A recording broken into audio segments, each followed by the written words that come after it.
Hi నమస్తే welcome back to our channel మన ఇంటి అభిరుచులు. నేను మీ రోజా. ఈరోజు మనం చేప గుడ్లు అదే చేప శన అంటాం కదా, దాంతో కర్రీ ఎలా ప్రిపేర్ చేసుకోవాలో చూపిస్తాను. ఇది చాలామంది చాలా రకాలుగా చేసుకుంటారు, కానీ మా మదర్ మాత్రం ఇదే ప్రాసెస్లో చేసేవారు. అంటే ఎగ్జాక్ట్గా ఇదే అని కాదు, ఆవిడైతే ఒక క్లాత్లో కట్టి దాన్ని ఉడకపెట్టి కట్ చేసి ఫ్రై చేసి వండేవారు. నేను ఇప్పుడంతా ప్రాసెస్ చేయలేక కొంచెం సింపుల్గా చూపిస్తున్నాను, కానీ టేస్ట్ మాత్రం చాలా బాగుంటుంది. ఇంకొకటి ఏంటంటే, ఈరోజు మన వీడియో కొంచెం క్లారిటీ లేదు, ప్లీజ్ కొంచెం అడ్జస్ట్ అవ్వండి. ఇప్పుడు ఫస్ట్ ఒక ప్యాన్ తీసుకొని దాంట్లో ఆయిల్ హీట్ చేసుకొని ఈ శుభ్రం చేసి పెట్టుకున్న చేపసాను వేసి సిమ్లో పెట్టి మూత పెట్టి ఫ్రై చేసుకోవాలి.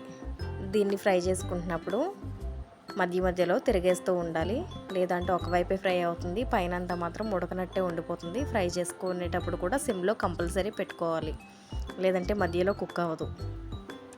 ఇలా బాగా ఫ్రై అయిన దాన్ని ఒక ప్లేట్లోకి తీసుకొని పక్కన పెట్టేసుకోవాలి. చూడండి, కంప్లీట్గా ఫ్రై అయితే ఇలా గట్టిగా అయిపోయి పైన కొంచెం క్రిస్పీగా అవుతుంది. ఇలా అయ్యింది అంటే పర్ఫెక్ట్గా ఫ్రై అయినట్టు. మళ్ళీ సేమ్ ఇదే ప్యాన్లో ఇంకొంచెం ఆయిల్ వేసి హీట్ చేసి దానిలో సోంపు, దాల్చిన చెక్క వేసి అవి కొంచెం ఫ్రై అయ్యాక ఉల్లిపాయ ముక్కలు కూడా వేసి కొంచెం సాల్ట్ వేసి మగ్గించుకోవాలి. ముందు సాల్ట్ వేయడం వల్ల ఉల్లిపాయ త్వరగా మగ్గుతుంది, అందుకే నేను ఫస్ట్ వేసాను. వేసిన తర్వాత ఒకసారి బాగా కలిపేసి కొంచెం సేపు మగ్గించుకోవాలి. ఇప్పుడు ఇది ఇలా మగ్గుతున్నప్పుడు మనం ఇంతకుముందు ఫ్రై చేసుకున్న ఫిష్ శన ఉంది కదా, దాన్ని కట్ చేసుకుందాం. ఇక్కడ ఏంటంటే నేను కట్ చేసిన క్లిప్ మిస్ అయింది, కట్ చేసేసిన తర్వాత చూపిస్తున్నాను. మీరు మీకు నచ్చిన సైజ్ ఏ సైజ్ అయినా కట్ చేసుకోవచ్చు, ఎలా అయినా సరే టేస్ట్ లోపలికి సాల్ట్ అవన్నీ వెళ్ళి బాగుంటుంది. చిన్నగానే కట్ చేసుకోవాలి, లేదంటే పెద్దగా కట్ చేసుకోవాలని ఉండదు. చూడండి, నేనైతే ఈ సైజులో కట్ చేసుకున్నాను. ఇప్పుడు మనం మగ్గిన ఉల్లిపాయల్లో అల్లం వెల్లుల్లి పేస్ట్ వేసుకోవాలి. అల్లం వెల్లుల్లి పేస్ట్లో నేను కొంచెం పసుపు వేసి మిక్సీ పట్టుకున్నా, అందుకే ఇది కాస్త ఎల్లో కలర్లో ఉంది. ఇలా అల్లం వెల్లుల్లి పేస్ట్ వేసిన తర్వాత పచ్చివాసన పోయే వరకు కొంచెం సేపు ఫ్రై చేసుకోవాలి. ఇలా ఫ్రై చేసుకున్న తర్వాత దీనిలోనే పచ్చిమిరపకాయలు మీ కారానికి తగ్గట్టు వేసుకోవాలి. అలాగే గరం మసాలా పౌడర్. ఈ గరం మసాలా పౌడర్ నేను ఇంట్లో చేసిందే, ఇది బిర్యానీలో కూడా యూజ్ చేసుకోవచ్చు, ఒకసారి చూపిస్తా. తర్వాత కారం, ధనియాల పొడి కూడా వేసుకొని ఇవి కూడా కొంచెం పచ్చివాసన పోయే వరకు కాస్త ఫ్రై చేసుకోవాలి. ఇవి పొడులు వేసిన తర్వాత సిమ్లో పెట్టి ఫ్రై చేసుకుంటేనే ఖచ్చితంగా బాగా ఫ్రై అవుతాయి, ప్లస్ పచ్చివాసన పోతుంది.